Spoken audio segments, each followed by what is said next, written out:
Hi, and welcome to Click with JFCS of Greater Philadelphia. My name is Sarah Waxman, and I am a Family Life Education Associate and Clinical Social Worker at the agency. Today, this video is going to concentrate on ways that we can all practice self-care during the coronavirus pandemic. A lot of information is coming at us these days very rapidly about the outbreak of this virus in our own communities and across the nation as a whole. What's happening for us emotionally is unlike something we've faced in a very long time. It's bringing up fear, it's bringing up anxiety. For a lot of people, they are experiencing panic. It's frankly a very overwhelming situation. Based on what's happening, this would be expected and it's normal. But there are ways that we can take care of ourselves in the face of this time of high stress. And today, that's what we're going to cover in this video. Our first tip is to get informed, but to also know when enough is enough for you. It is going to be important for you to stay up to date with information about the outbreak of this virus in your community and across the nation as things develop.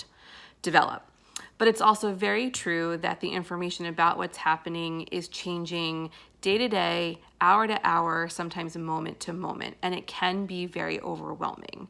So you'll definitely want to stay up to date and you'll want to rely on trusted news sources that are reliable, but you'll also want to know when enough is enough for you and that it's okay to create boundaries on how much information and how often you're going to take that in.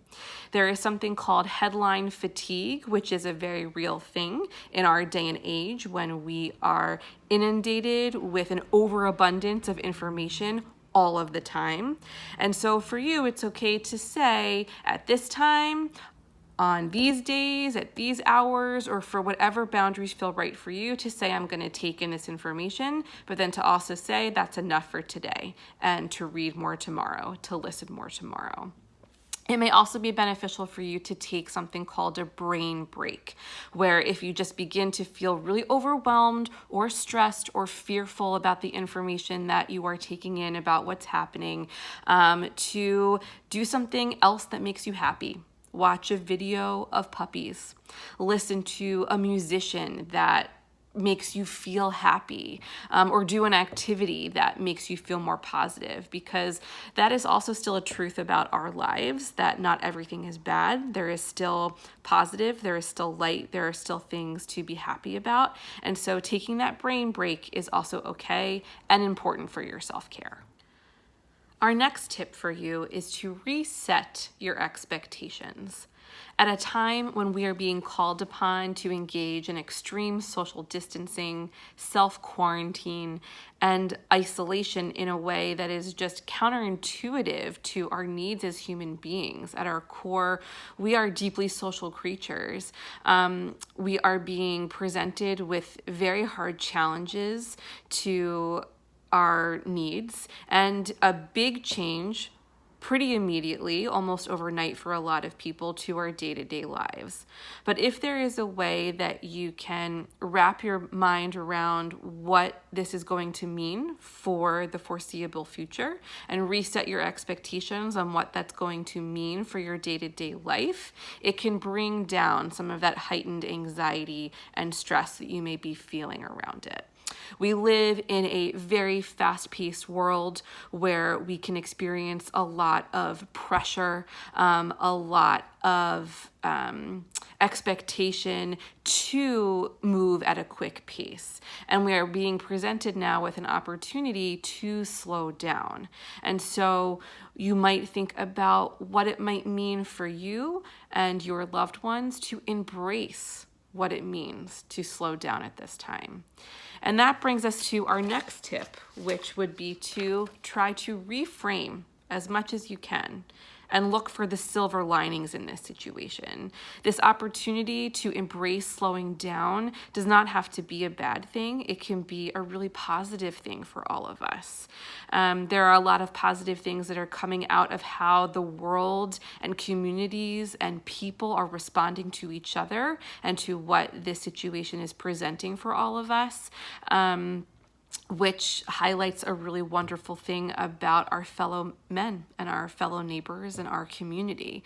There may be opportunities now for you to engage in things at home that you didn't have time to before, to push into strengthening relationships with people that you live with in your house, that you may feel like are passing ships in the night when we have normal day-to-day pace of life, that you can now really take the time to focus on and spend quality time with.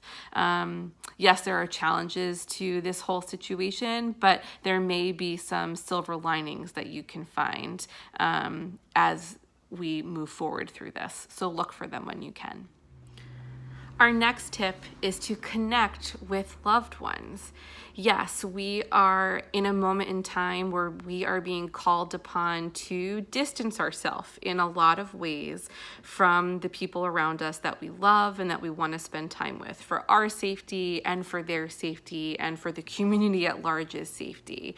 But we also live in a time and an era where there are opportunities to still connect with one another through virtual fields, through the phone, through lots of creative avenues where we can still connect and socialize, albeit not in person in the way that we would like to, albeit not with a hug in the way that we would like to and might feel intuitive for us. But it is still important for us to find the time to connect with others in our isolation right now, to fuel that part of our soul, to fuel that need that we have. And it's going to help a lot of people and help yourself along the way. Our next tip for you is to know what is within your control. It's important for us to remember that in every situation, there's always some element of control that we can find, even if it's just over the response that we have to the situation we're presented with. And we do have that element of control here. And if we are able to know that and take that to heart and continue to focus on what we're able to do in response to this situation, it's another way that we can take care of ourselves and we can bring down some of that stress that we might be experiencing.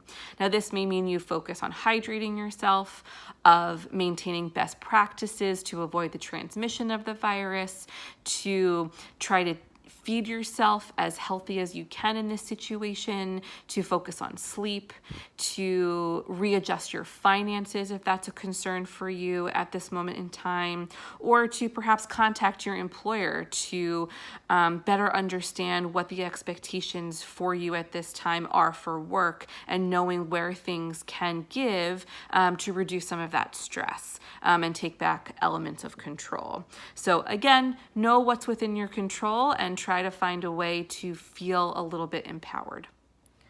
Our final tip for you in this video is to honor your feelings.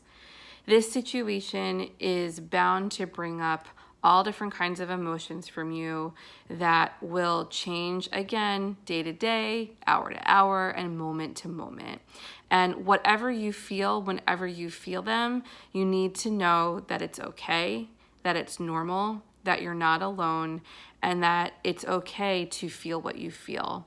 And to sometimes just say to yourself that I'm going to honor what I'm feeling. I know that right now I'm feeling angry. I'm feeling hopeless. I'm feeling powerless. I'm feeling frustrated. I'm feeling whatever you feel when you have cabin fever from being inside for so long, and to just allow yourself to honor whatever you're feeling day to day, hour to hour, moment to moment. And if you really feel like you're struggling with what you're feeling, please don't hesitate to reach out, talk to your loved ones and family, connect with resources that you have in your community. You can always contact JFCS as an agency if you're struggling to find that support. And if we can't provide it for you, we will connect you with the resources that can. And know that you're not alone in the struggle. This is a hard time for all of us.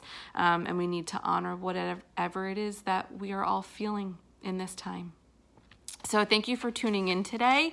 I want to encourage people to post in the comments on YouTube and Facebook or whatever avenue that you are experiencing this video in, to leave some of your thoughts, your comments, your own ideas and advice for self-care at this time. This video was not fully comprehensive by any means, but a starter kit, if you will, of ideas of how to take care of yourself at this really hard time for all of us. So take care. Thanks for tuning in, and we'll see you with the next Click for JFCS video.